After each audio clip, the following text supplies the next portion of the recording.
I'm realizing that my phone is going to shake a lot if I move this table at all. And I'm seeing if it's gonna stop. And it did. So welcome back to the Be the Hero channel. And if you're new here, welcome. This phone is gonna shake no matter what. I can't be any more still, but my name's Isabelle and I help you understand yourself so you can feel more clarity and control over your life. Today, I want to do a video regarding self-confidence because I think this is something we all struggle with, and that is just a human thing. And I think that I was blessed to be raised with generally a higher level of self-confidence than my peers, and I do get often compliments on it. So I wanted to share why that is, that I can be so self-confident, and as someone who I feel is just very self-confident now, I'd like to share more about what I've done to get to that point. Because as much as I seemed more self-confident growing up, there's definitely a period I went through where I felt extremely insecure and simply just more so even just a huge sense of unworthiness, which comes up, just every now and then. So what I'm about to share can help you if you feel like you're already in a extreme low in self-confidence, or if you feel like you need to just, like if you've never built your self-confidence, or if you just need a quick pick-me-up, so to say. Before I dive in though, make sure you hit the link in the description below to book a 1-hour coaching call / reading with me, where in these readings, we dive deep into your unique personality combination and your life so that you can reassess and redefine both who you are and your life around you. So if you're struggling somewhere in life, if you have a desire that you're struggling to fulfill, if you're feeling unfulfilled and you don't know what's wrong, these readings are for you. So book in the link in the description below. First and foremost, I do want to mention that it seems like generally we have a huge self-confidence problem in the world during this time. And I think the root of this self-confidence epidemic, so to say, has to do with the fact that we have such an overstimulated world. Technology has really enabled us, and even just our, not even in the sense of phones and TVs, but also just how fast-paced natural life is now, has made it so that we're constantly taking in so much, which makes it hard for us to stay centered and reflect inward to build that self-confidence. And on top of it, to go into this deeper, with us constantly having the external world to observe, we're constantly comparing. We're observing how everything is in relation to us, no matter what. Where is the cup in relevance to us? Where's the car while we're driving in relevance to us? And this keeps us gives us a primal sense of survival. And so I think because of that, it's been a lot harder for people to build self-confidence because of this overstimulation, which is why a lot of times as we naturally go in the mindfulness practice and focus more inward, self-confidence is a natural byproduct, which I will get to more later as one of my key points that help me build my self-confidence. But first and foremost, the first thing I want to talk about with what has helped me build my self-confidence the most was that I was simply just raised to try, which I know I'm saying is something that was just in my past. I happened to be raised with this, but it's something we can still build now. So when I was a kid, I grew up homeschooled and basically just unschooled really more, especially once I turned 10, because when I was 10, we moved into an RV, my family and I, to travel the world full time. And so my mom basically dropped all curriculum with me. And I was a lost cause for that because I could not look at a book for more than 5 minutes or less without losing my focus. However, when it came to outside of school, I was extremely passionate and driven, very creative. And my mom told me basically, I don't care what you do every day as long as you are motivated and passionate. So as long as I was pursuing something, everything was fine. And so it didn't matter that I wasn't necessarily remembering the order of all the presidents of the United States, but I was reading probably 200-page books in a day, obsessively learning about psychology, drawing, etc. And so I was always very passionate. And on top of it, I was raised to know that it's okay to fail. I grew up doing competitive gymnastics, and I can see how with that small experience of the normal competition that kids are raised with, how much it can really play a role in our self-confidence, in the sense of when I would do gymnastics and I was told I did something wrong, the coaches were not good at the time because they had trauma about regulating their emotions. And so all that critical nature would be imposed upon children, including me. And it was quite literally a rating system. Now, I'm not saying that all competition is bad. I think competition is a good thing. It's not like we need to give everyone first place awards, but I think that experience was really contrasting in relevance to the rest of my life, which is really about failing all the time, and failure is okay. It's more so, so with that, the reason this built my self-confidence so much was this mentality of just try, was the idea that one, failure is okay, but also just putting yourself out there, So I started my first business at 17, teaching kids mindfulness, and I had no idea whether it was going to be a hit or a miss, or if I was going to do anything with it, but I had no pressure to make it my life's work, nor make it successful, but I was told to just try, and I wanted to just try. I think we get this idea in society because of how obsessive we are with the winning part in competition, that if we're not going to be the best at it, then we shouldn't even do it. And I know that's something that comes up for me sometimes now. I'm really into country swing, swing dancing, and I can notice when I have this mentality for last year of, I'm not going to do it unless I can be the best, in a way. And so I took a break for a while, and now I've recently recognized that I'm not trying anymore, just for the sake of doing it. And so having this and remembering my childhood and being able to see how I would used to be so open to trying really helped me, and it's built my confidence up again, because when I hold the mentality of just try, there is room for failure, and there's an acceptance that I am imperfect, which is something that I think is necessary in order to build self-confidence, because while our actions are what make us self-confident and self-understanding, of course, if we expect ourselves to always be perfect, then we're never, it's like something we all know. We all know that you can't expect to be perfect, and yet we unconsciously do. Perfect is different to people, is the big key factor. Some people think to be perfect is to be the most empathetic. Some people think it's to be the most orderly. Some people think it's to be the most liked. So there's different ways that perfectionism shows up for us all, and it expresses itself as a desire to not try things if you're not going to be the best at them, or even just talk to someone if you're not going to be immediately liked. There's a zero room for failure mentality when life is all about having room for failure. And, with being raised to try as well, there's also a focus on doing new things, pursuing passions. I'll get to that point later too, more about the idea that we cannot be self-confident if we don't have things we're passionate about.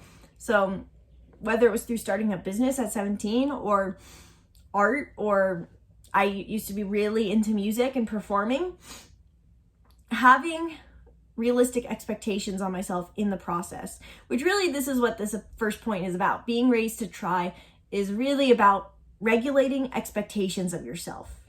And also with that, noticing what expectations you have that are built off of society's, not rather than your own intention. So if you feel like it's trying, just putting yourself out there is hard for you to do, think about the expectations you're putting out yourself. Writing these down really does help, and seeing if those are actually realistic for you. Are they just holding you back? Are you trying less, therefore making it so your confidence can't rise because you're not allowing yourself to have, or you're not putting good expectations on yourself? Not even so much, you don't have to even have low expectations, but realistic. It's all a matter of who we are. In that example too, I have a very overachieving sister who can climb some insane stuff she's trying to be able to send a 13A this year, which, for those who don't know climbing logistics, it's insanely hard. However, if I were to set my expectation that oh, well, she can do that, then that should be my expectation too. I'm going to put myself at fault because that is not, one, something I'm as passionate about, and two, something I'm physically capable of for the amount of effort I put in. I can also with that go, oh, do I even want to climb that? How do I want to climb it? What kind of mentality do I expect myself to hold as I'm doing that? Basically setting expectations too for how we expect ourselves to be in the process rather than the result can really help as well. You know, maybe it's not so much about you need to change how good, the expectation of how good you're going to be at something, but maybe you can just set the expectation that no matter whether I succeed or not, or how successful blank is, whether it's talking to someone or trying a new thing, no matter what, I'm going to be excited and grateful by the end. If you set that expectation and follow it, then you'll feel good. It's really, insecurity comes from an unmet expectation. And so we feel negative about ourselves when we fall short of something that we feel we're expected to be or do. And we're comparing ourselves to someone else who seems to hold those qualities. So more on that later. But tying into my second point really, which is doing uncomfortable things. Because as I was previously talking about with the climbing and even with this point now about comparison, I think this really plays a factor in the sense that self-confidence is all based off of comparison and comfort. And I say comfort because we cannot be self-confident if we feel we are limited. Because basically anything we're incapable of doing becomes a negative self-talk. You know, if we're struggling to learn a dance move, or if we feel we cannot talk to someone because we're not good enough, that's limiting ourselves. We're boxing ourselves in, and that lowers our confidence because we don't feel that we are worthy of something. Self-worth and self-confidence are the same thing. They go hand in hand. So doing uncomfortable things and expanding your limitations is really key for building self-confidence. There's a Bruce Lee quote I really love that I cannot remember exactly off the top of my head, but it basically goes, applying limits to yourself in one way transfers over to the rest of your life. You cannot set limits on yourself because it transfers. The second we say we cannot do blank, we apply that limit to the rest of our lives. It's like if we said in one example, like, oh, I'm a bad communicator, that will not only play out in our career, but in our relationships, or simply in the idea of telling ourselves we cannot do something oftentimes can be limiting. Now hear me out again. In the example of me with climbing, I can say, it is true, I'm not capable of climbing a 13A now. That is not going to put me down because I'm saying that I am choosing to not work towards that. I am capable of learning to climb a 13A, a hard grade of climbing, but I'm choosing not to. Whereas, in a more negative example, one of the first cars I learned to drive was manual. It was a stick shift. But my family owns this one car, which is a Jeep, and it's adorable. It's a little old 95 Jeep Wrangler that's painted teal blue. And I really struggle to drive that car. Mainly because now I've just psyched myself out so much over stalling and thinking that it's the end of the world if I stall, that I refuse to drive it. And I still refuse to drive it. And I can notice for myself how this limitation of telling myself I can't drive this car is putting me down because I'm telling myself I'm incapable of something that I really can do. And on top of it, my comparison can come in, and really deep down what bugs me about that thought is, oh, well, my sister can drive that car and my mom can and all these people. So I'm just the incapable one. I'm doing it intentionally on an unconscious level to basically justify my unworthiness, which is a huge factor in our self-worth, is the fact that if you feel like you're struggling to build your self-confidence, think about the fact that we intentionally put ourselves down because, and if you don't think you do, here's why, because we would rather have the known danger than the unknown.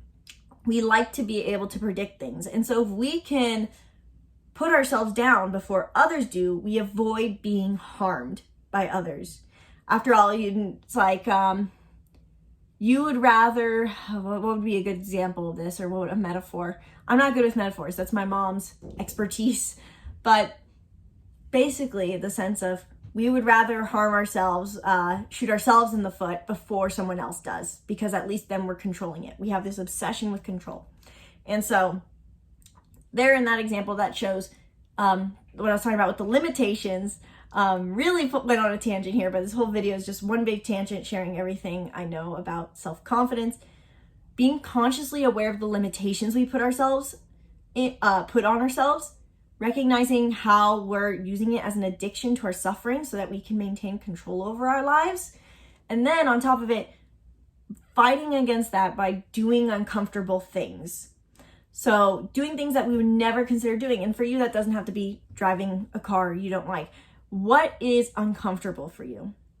And I'm sure if I say that right now, you can probably write out a list of things that are uncomfortable for you, because we're so aware of the things we don't like rather than the things we do like, which will be my next point or two about passion. But with recognizing what makes us uncomfortable, especially the things that are uncomfortable for us but we want deep down, can be extremely empowering for self-confidence. It is necessary for it.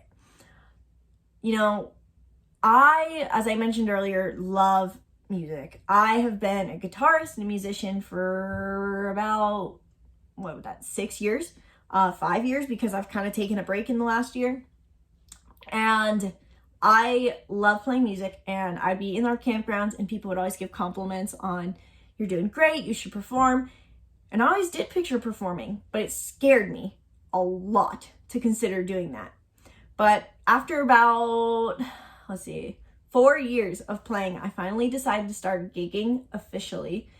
And even before then, I've had quite a few experiences where my mom, being the loud person she is, would say she plays music at someone else's performance and say, you should let her come play. And I'd be thrown onto stage basically to play a song. And every time I did pretty good, but I was terrified every step of the way.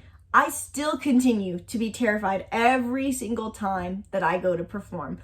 But I love playing music. And I love more than anything else playing music that gets other people to dance. And so it's very fulfilling for me when I do that. And on top of it, it terrifies me because I think I'm not good enough to perform.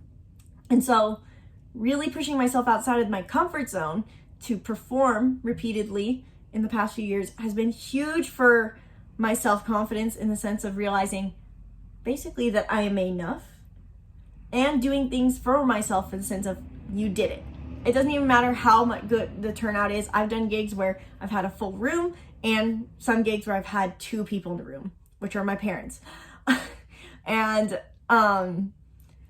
either way, in the end, there's something to be said for how proud you can be of yourself just by doing the thing that's uncomfortable, regardless of the result.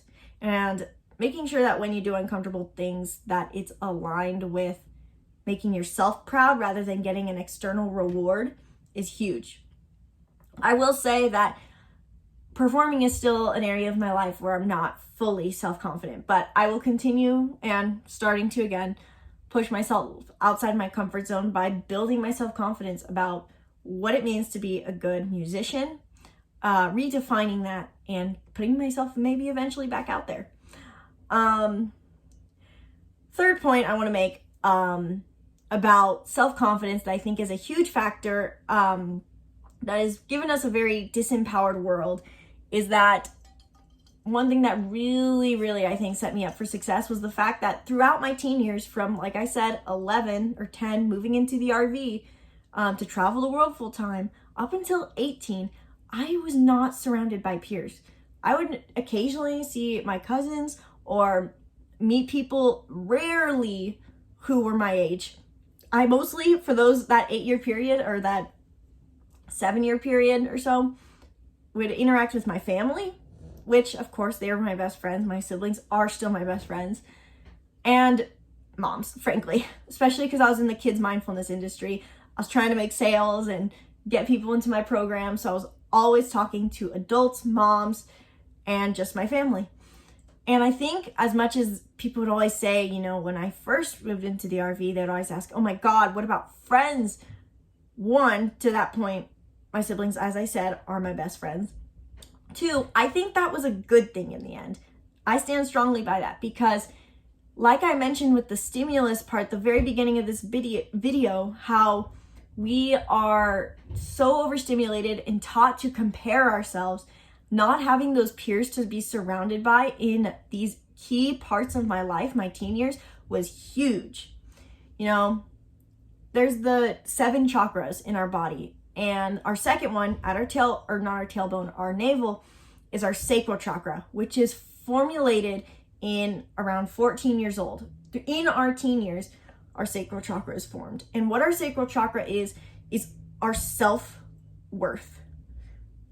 The Manipura above this is said to be self-confidence, but like I said, these go hand in hand. Self-worth builds self-confidence, self-confidence builds self-worth, vice versa. My opinion, they're the same thing. But with the sacral chakra being formed in all of us, I think what ends up happening in our teen years is that we're still in that mentality out of survival of comparing ourselves to everyone around us. And whoever seems to be getting the most attention is that who we should mimic, because to have attention is to be loved. And so I think being isolated from my peers in my teen years really set me up to, instead of focus on attaining my self-worth through being liked or being seen by other people, I instead focused on my passions.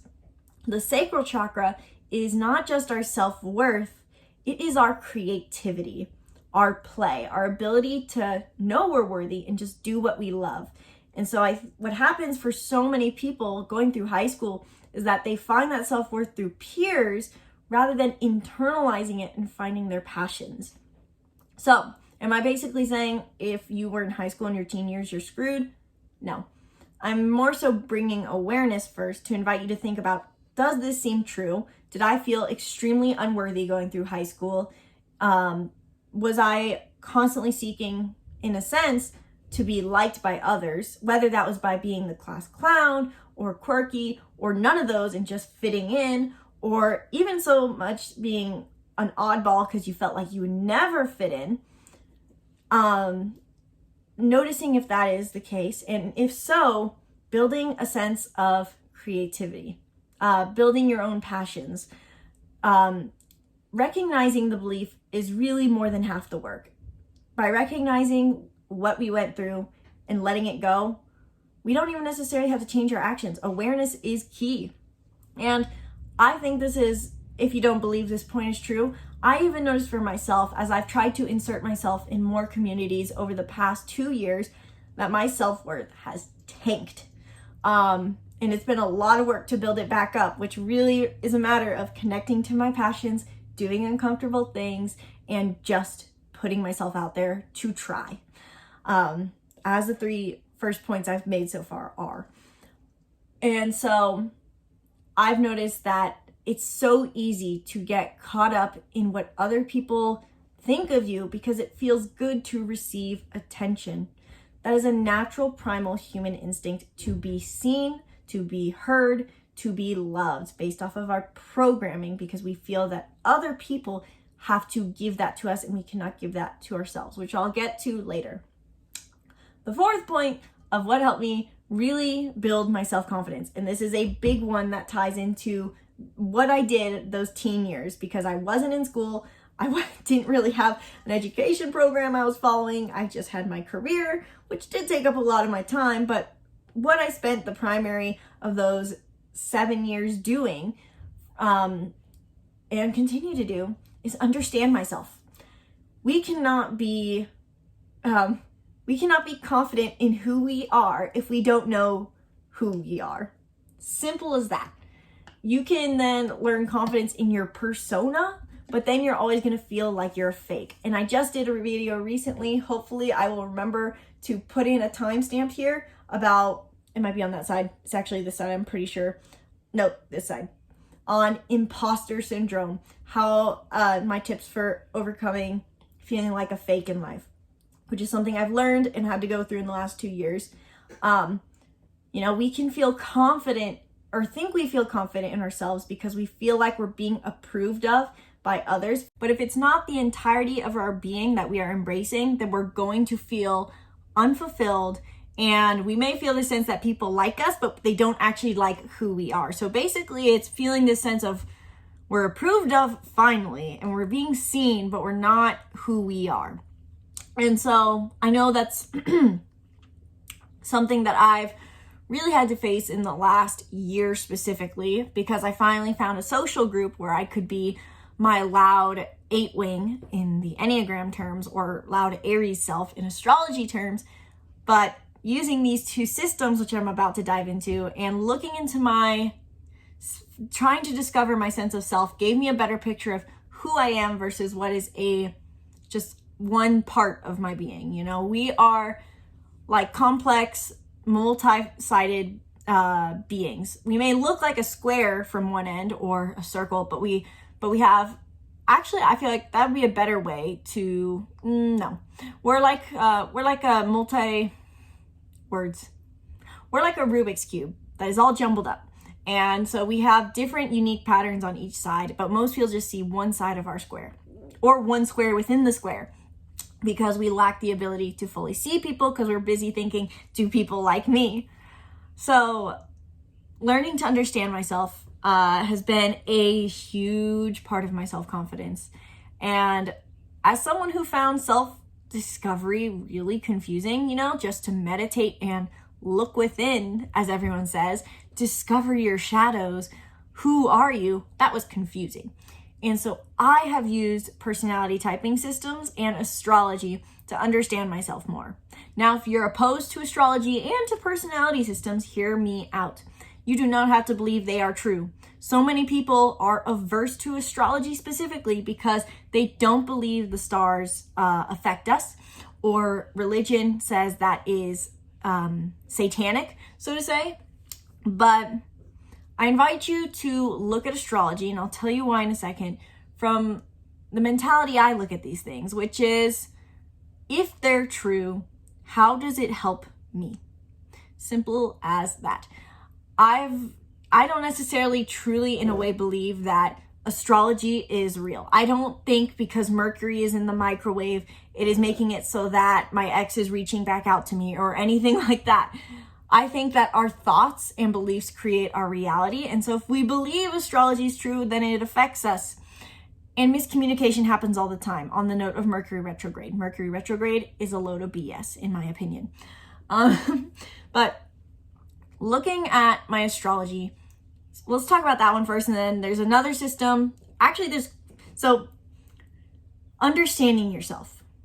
If you feel that you don't know who you are, here's all the systems you should use and why, or at least the ones I've used and why I like them. So first, astrology. Imagine that at the moment of your birth, the universe took a screenshot of where all the planets were in the zodiac wheel at the moment of your birth. That creates a stamp on you and shows your personality traits. Everyone has the capacity to tap into all the 12 zodiac archetypes, is the theory behind astrology. And based off of what planets are in those signs, shows how they are portrayed within you. For example, if someone is a Cancer, the sun was in Cancer during their moment of birth, which would be roughly between mid-June to mid-July, then you are someone who is very emotional, aware of your feelings, but you may not always express them. You may feel and see yourself as someone who is delicate. However, that is just your ego self. So you may use as an ego defense when things go wrong, you may say, oh, it's just because I'm a Cancer, I'm a sensitive person. Whereas if you have a Venus in Cancer, you feel loved the more people nurture you. Your love language is applied to the sign of Cancer. If you're a moon in Cancer, you feel internally, deep down, very sensitive, gentle emotions. So each planet represents something different. And when the universe took a screenshot of your moment of birth, you can see how those different parts of yourself play out. So for me, I did not believe astrology was accurate. I knew I was an Aries, and I found that out really and learned more about it when I was 14, when I was a much quieter version of myself. Still enthusiastic, but quiet. Or at least kept to myself, because I was kind of just living in my own world. And when a coworker told me to look into my birth chart, I read it all and I was like, this sounds like it's just saying everything, which is, I think, something a lot of people feel. They feel like astrology says you're loud but quiet, you're soft but aggressive, you're this but you're that. And it sounds like, okay, this could literally be about anyone. And that's because, one, it takes a lot of interpretation and knowledge to interpret correctly what these things all mean. And there's so many layers to astrology, so many layers to your birth chart. Not only is each planet in a different sign, but it's also in a different house. So it gives it multiple layers to your being. So look into your chart as a starting point to learn more about your personality. And with that specifically, what helped me the most was looking past my sun sign. I do know that I'm a sun in Aries, but that didn't really matter to me. The ones I'd recommend the most that people look at are your moon, your Mercury, your Mars, your Venus. Actually, let's cut Venus out. Your Mercury, your moon, your Mars, your Lilith, your black moon Lilith specifically, and your north node and south node. So what was that? Moon, Mercury, Mars. I can't even remember. I'm trying to remember what I said. Lilith, north node, south. 6 aspects. We can really say 5 because the north node, south node go hand in hand.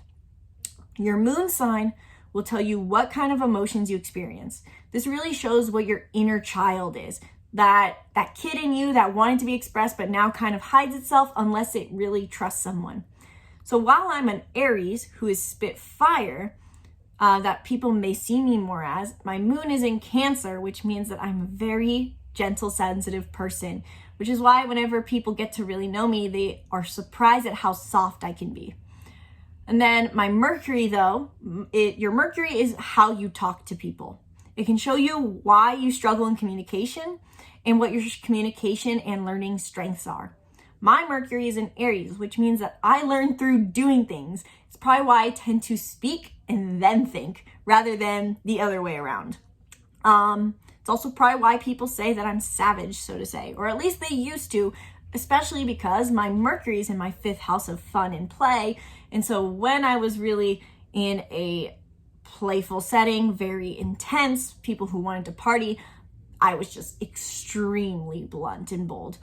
And then your Mars is how you like to take action. Your Mars can show you how you can best accomplish things and how you want to do things. My Mars is in Gemini, which means every single day I need to be doing things with my hands and learning or talking. Hence why I film every single day and journal every single day. So look at your Mars for how you want to act. And then your North Node and South Node show your highest path to growth and your overused qualities. If you know anything about the Enneagram, your North Node and South Node very much represent your stress and growth numbers. Your South Node is our stress number, the North Node's like our growth number. And so, if you don't know about the Enneagram, simply put, the North Node is what's most uncomfortable for us to do, but can help us live a more fulfilling life. And the South Node is what we're naturally good at, but overuse. If you look at those, I know that for me, that was a huge insight to see how there's all these different parts of my being.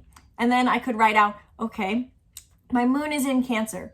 What does that mean? Being able to reiterate in my own words what that means, that my emotions are gentle, soft, and sensitive. I require a lot of nurturance.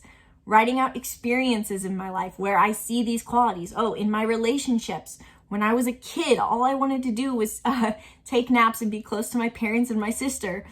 My Mars is in Gemini. I can definitely see this because I'm hyperactive all the time. And I loved being 14 and working a high-paced barista job where I was constantly doing and learning new things with my hands and creating drinks for people, etc. Going through each of those placements that I mentioned, I could write them out and describe where I saw them in my life, and then going, which part of myself do people normally see? There's other aspects in your chart as well that could be potential ones if you feel like none of these ones are resonating. I know that for me, for a while, I felt like people just saw me as my Virgo 10th house because it was my career. Like I mentioned, I did not have peers I was surrounded by. I had like mom friends, and they saw me as selfless, detail oriented, true to a Virgo, because I was trying to pursue my career, which is the 10th house. So looking at your astrology is one way you can understand yourself to build your self-confidence. I know that when I wrote this out and saw these qualities of myself, I had more appreciation for these qualities that I felt like were wrong, and two, were able to live in alignment with them and just appreciate them and go, these are good parts of me. This is how I see them playing out for me in the positive, and here's how I can nurture them. Then we also have our Enneagram. So your Enneagram is another way you can know yourself, but it definitely is more of a healing one, which brings me to my 5th point, which is if you don't have your self-confidence built, you need to probably heal yourself and nurture yourself, which I have more key points on later. But the Enneagram falls into my 4th and 5th point of understanding yourself and healing yourself for self-confidence. The Enneagram is a personality system, and it's not like the ones you can do on BuzzFeed where you find out what kind of potato chip you are. It consists of 9 types, and they represent the 9 core wounds that we are raised with. It shows us our trauma, hence why I say it can really be healing to look into, and it's definitely not easy, but it can also just help us appreciate who we are. Self-understanding is key to self-confidence. And so while your astrology can really be more so a fun look in a way on your personality, something to experiment with, see if it's true, it definitely feels a little lighter. Other than the moon sign, of course. Looking at your emotions can be hard. I say both are accurate. Both are different. Enneagram shows you directly what wound you were raised with. For some, it's I need to be perfect. For some, it's I need to be easy. For some, it's I need to be different. For some, I need to be the best, etc. And if you want to find more information out about the Enneagram and on astrology, we can either book a reading and I'll just tell you all of what yours are by talking to you and getting to know you, or you can join our free membership, bethehero.academy. Go to bethehero.academy, the website, to join our membership for free, where you can access our free Enneagram cheat sheets that tell you about each of the types and how to identify which one you are, as well as a free crash course into the basics of your astrology. So you can do it yourself on your own by going to Be the Hero Academy, or you can just let me do it for you by booking a reading. Link is in the description below. So Enneagram. Your Enneagram, like I said, is your wound, and don't take a test to try to figure it out. It doesn't work, simply because this is our unconscious childhood wound. But for me, learning that I was an Enneagram 9 and that I have a core wound around if there is conflict, I will be abandoned, was huge for me, because I could see basically the wound I was living from rather than who I wanted to be. Basically how I was being a product of society rather than intentionally creating who I want to be. So as a 9, personally, what that means is that I tend to try to be easygoing, which means I can also be a bit of a shapeshifter in my life, either obsessing over one person to connect with or another, because the 9 seeks harmony through connection. So when I learned I was a 9, it was huge for me in realizing the patterns I kept playing out with every single person I met, that I was hoping to basically merge with them, to basically find my sense of self through being important to this person, which I know sounds like the Enneagram 4, but for me, this had to do with a sense of harmony and letting go of the self rather than being different to a person. So learning my Enneagram and writing about what my wounds were and when these felt, I don't like using the word triggered. If you have a better word that's similar, that hits the same point that I'm trying to make, let me know in the comments below. But basically, I could see when my belief was instigated of people are going to, I need to be easy for people, or I need to fit in. I could write out when those things happened and ask myself, is this really who I want to be? On top of it, our Enneagram shows us our core desire. which is an interesting thing to think about. Our core wound creates our core desire. So basically, we're constantly living life from our trauma. So fun. But we can grow from it. So as a 9, I desire harmony. And in the positive expression, I just flow through life doing the things that make me happy. In the negative, I forego my needs and desires to fit in with others and maintain connection with them, which is why my growth number, as each Enneagram type grows to another number, is the 3, which is to be goal-driven. For me, that's not even so much about always being super successful, though in an extreme, the 9 can struggle with maintaining themselves and being sluggish. But in the simple sense, it's maintaining basically, like, I think of it as a bucket list, a list of desires I want to achieve. What do I want? And so I have to apply more structure and drive to make sure those things actually happen for me. So the Enneagram is another way to understand yourself. And I recommend not just one of these, all of these. You can also look into your Myers-Briggs, your MBTI.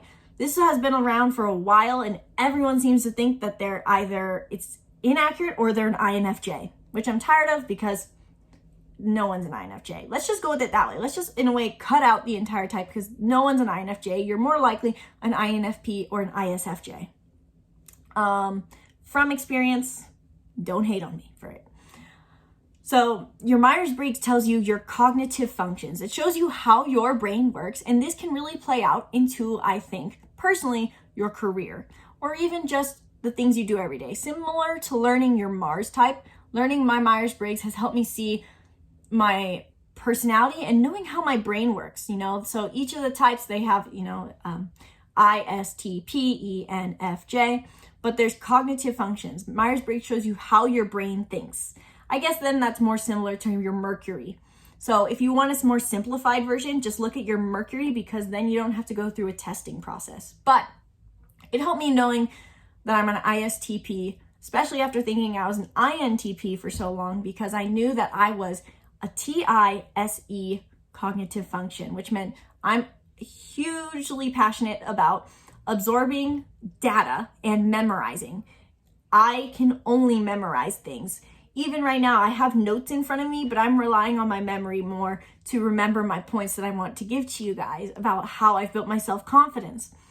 And so knowing that I'm a TI, I can know that I'm going to rely on memory, and my SE means I can get pulled into my external environment extremely, which is huge for me in building my self-confidence in the sense that I know I'm going to be very susceptible to what other people are doing and thinking. I can get pulled into other people's dynamics easily.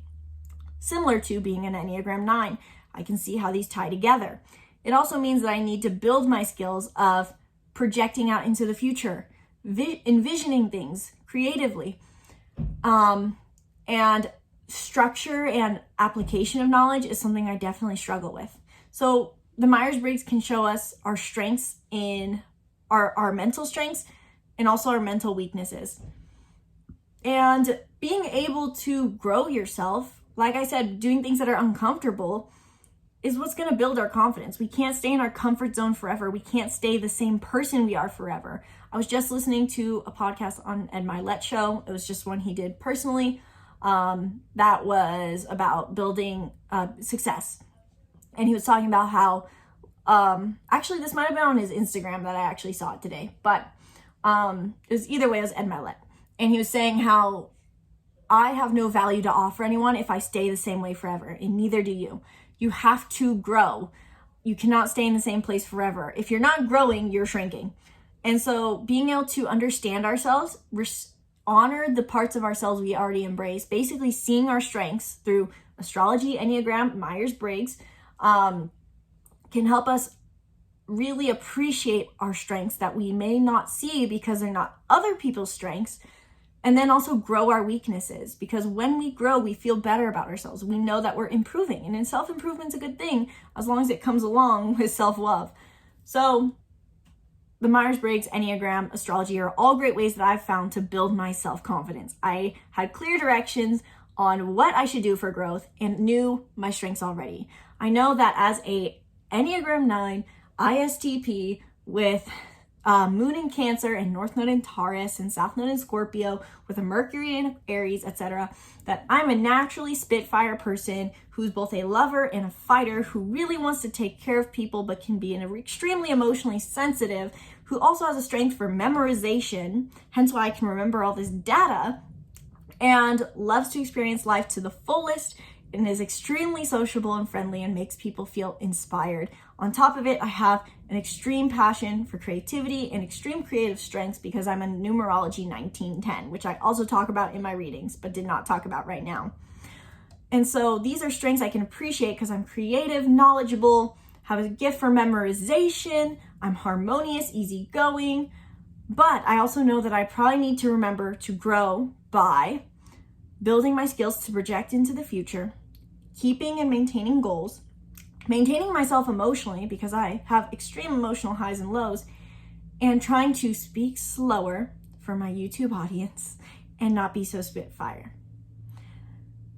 Really, these systems have helped me so much in simplifying my life, and they've massively built my confidence so much. And if you want help with this one, book a reading so that we can just dive deep into your personality. Back to the 5th point that I mentioned earlier with being an Enneagram 9, knowing your Enneagram. For building your self-confidence, healing is huge. And in other words, nurturing yourself. Not only, and this again kind of ties into the point before, but a lot of times we feel we lack self-confidence because we're waiting for someone else to give us the thing that we're needing to give to ourselves, which is to be seen, to feel seen, to feel heard, to feel loved, to feel appreciated, to feel important. We have this biased belief that we need someone else to prove all that. And it's true, it is nice to receive that from other people, but we're doing it, the reason we do that is because we're trying to fulfill something our parents didn't give us. Even if they felt like they gave us everything, our brain naturally finds one thing that they didn't do, and we seek that in others. When really, we're supposed to fulfill that for ourselves. We always talk about I love using this metaphor because every time I share it, I get comments on how much people really resonate with it. We always talk about in life finding our other half to create a whole, when really life is about making ourselves whole, and then finding another whole to create an infinity. Isn't that cute? So when we can heal ourselves, nurture ourselves, care for ourselves, make ourselves feel loved, heard, understood, and important, then life becomes so much easier. And it extremely builds our self-confidence because then we know that we don't need anything from anyone else. We can give it all to ourselves, and everyone else just gets to be bonus. So nurturing yourself and noticing your own limitations and healing yourself can be huge. And you can do that with the previous 3 systems I mentioned: Myers-Briggs, your astrology, and the Enneagram. But my favorite one that I used for healing specifically was the chakras. As I mentioned earlier, we have 7 chakras. The sacral chakra, which is huge for our self-worth and in our teen years, but there's 7, and they represent basically, they represent our energetic needs, our emotional needs, so to say. So our root chakra is our primal security. Sacral chakra is our creativity and self-worth. And they work up, by the way. So tailbone, navel, our abdomen is the manipura, the solar plexus chakra, which is our self-confidence and our ability to do things and be courageous. Our heart chakra, our anahata, which is our love. Our throat chakra, which is our ability to express ourselves, our honesty, our truth. Our third eye, which is our ability to see forward. And our crown chakra, which is not here, it's actually like right here, is our trust in something greater. These show what we need for energetic balance. In a way, it's like our basic needs, but taking it away from the physical and into the mental and emotional as well. So when I went through and learned about my chakras, I could see how much these were blocked or imbalanced, because basically how the chakras work is that you have blocked energy, which is keeping the energy from moving up. So for example, if you struggle with a feeling of primal security, you're not going to be able to express yourself creatively, be courageous, love, express yourself, project forward, and trust. So basically it blocks each channel up. And Avatar: The Last Airbender does actually a really good way of describing this simply. If you've seen the episode I'm talking about where the guru explains all the chakras, let me know in the comments below, because seriously, it's great. But basically how the chakras work is that there can be blocked, opened, or over or under used. So for example, some people can be really overactive in their heart chakra and they're overly giving, they don't pour love into themselves. Or if they're overactive in their sacral chakra, these people tend to be extremely indulgent, maybe even going into extreme addictions.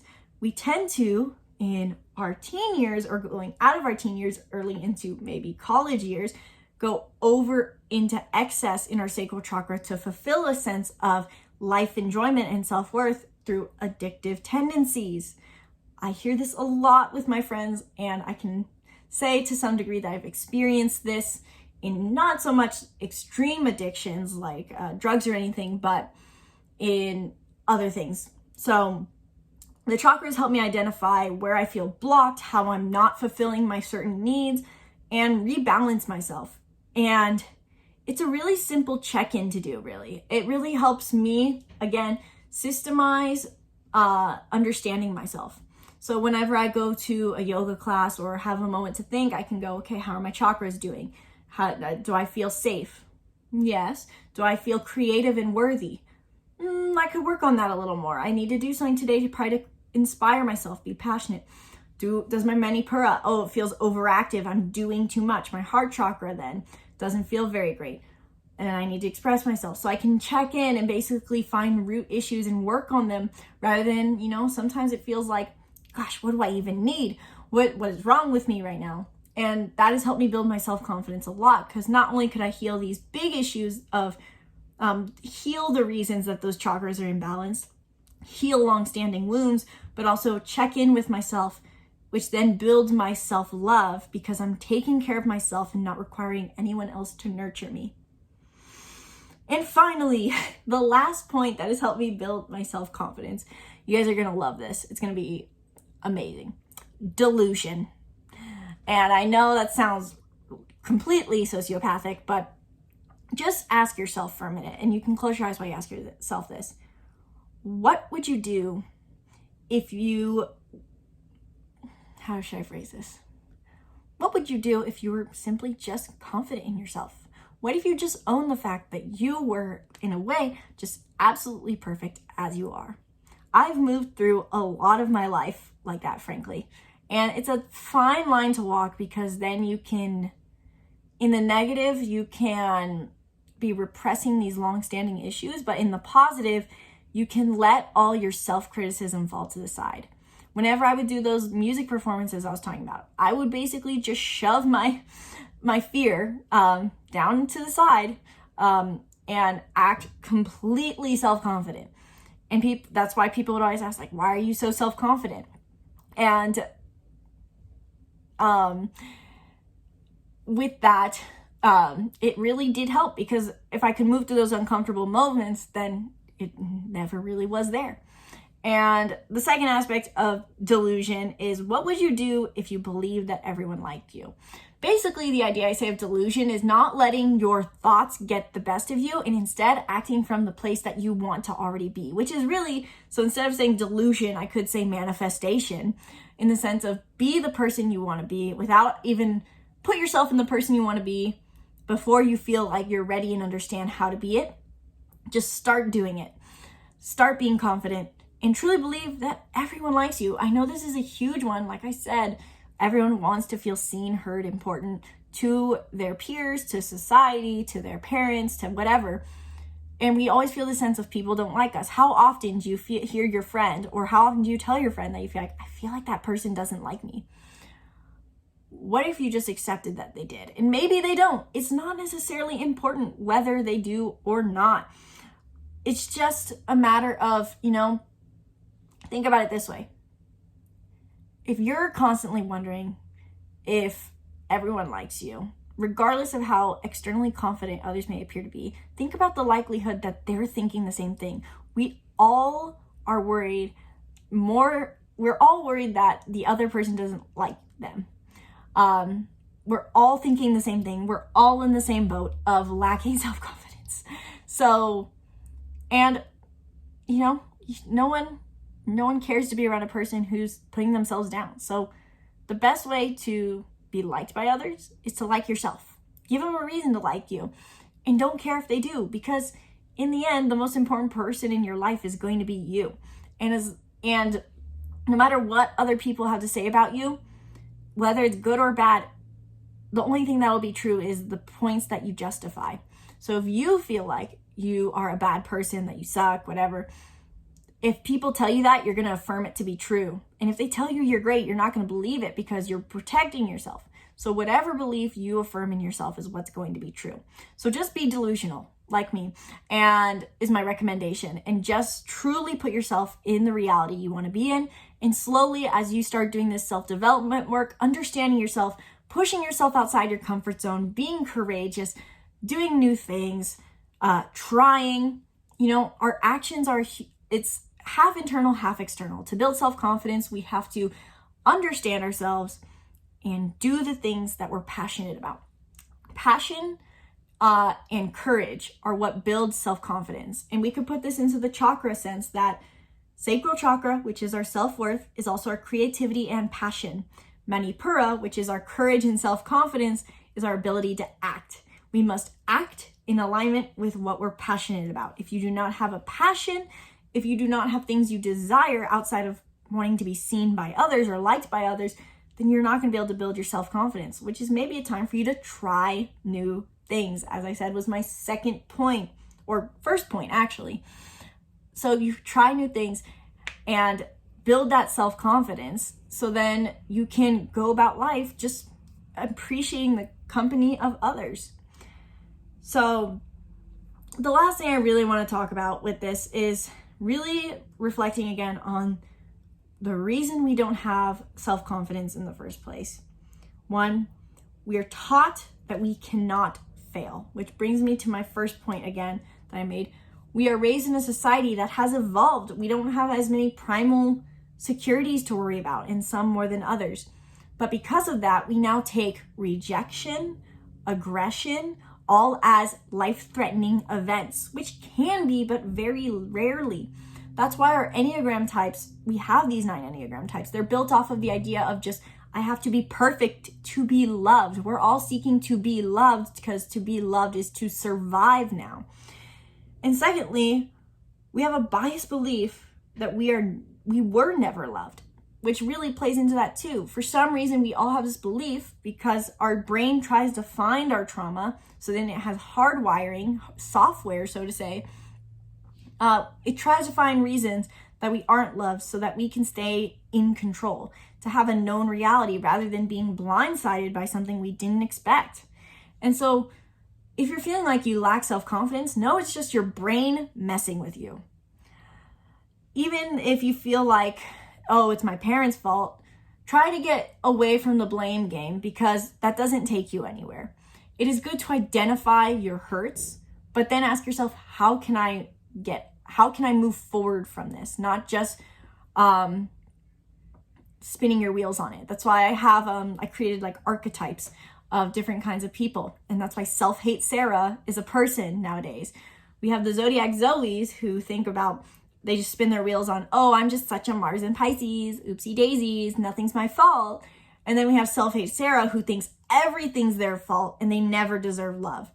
And so as you're thinking about all these things, I hope you take these 6 points in this video and actually use it to help you build your self-confidence and do all the things that I recommended, looking into your chakras, your Myers-Briggs, your astrology, your Enneagram, and doing things outside your comfort zone, thinking about how you felt like you need to fit in society, noticing if you felt unloved as a kid and why, and taking that and actually just letting it go, showing yourself the love you deserve.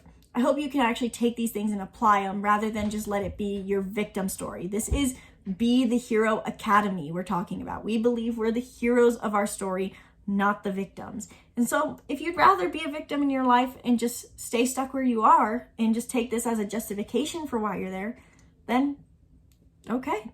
But you have the power to change anything. Even if you feel like your situation's hard, you're the person responsible for your life and you can change it. And then, again, really honing in on, if you only take one thing from this video, as much as I want to say you should look into your personalities, just take action. I've been listening to Jen Gottlieb's, I'm not pronouncing her last name right. I haven't heard it enough to know. It's because I'm a Mars and or Mercury in Aries. I need to hear things and do them in order to get them right. But Jen was talking about the law of action. And this is, again, our Manipura. We cannot build self-confidence without doing anything. So as much as you may reflect on all this, take action and find your desires. And if you don't feel like you have any desires, do new things to discover them. We cannot be confident without passion. Remember that. So find your passion. So that was a lot of information. I did not actually expect this video to be this long, but if this video helped you understand how to build your self-confidence, let me know in the comments below. And while you're down there, if you want more help, if you want a person in your corner or even just leading the way to help you build your self-confidence and live the life you want, then hit the link below to book a coaching call, a 1-hour reading with me where we can dive deep into your personality. And not just as, this is not just data dumping. I'm not going to say you're an ENFJ, 4-wing 5, Mercury this, rising this. It's about using it in application to your life. And so if you want to understand your personality and how you can use it to heal your life, shift it, do something new, manifest something, then book a reading. And while you're down there, make sure you join Be the Hero Academy, our free group membership where you get access to these Enneagram cheat sheets, astrology information, chakras, and more. So that's the link below the link for booking a reading. And you can also, if you want to learn on your own, you can get my astrology bundle where you can access all the workbooks I've used personally to understand astrology. If astrology sounds like the most appealing to you out of all those, then you can get that bundle below and learn everything you need to know on your own. But thank you guys so much for watching this video. Sincerely hope it helped you and you enjoyed it. Be sure to subscribe to the YouTube channel, share with a person this video who is struggling with their self-confidence, and stay tuned for more videos breaking down who you are. Once again, my name is Isabelle, and from my heart to yours, namaste.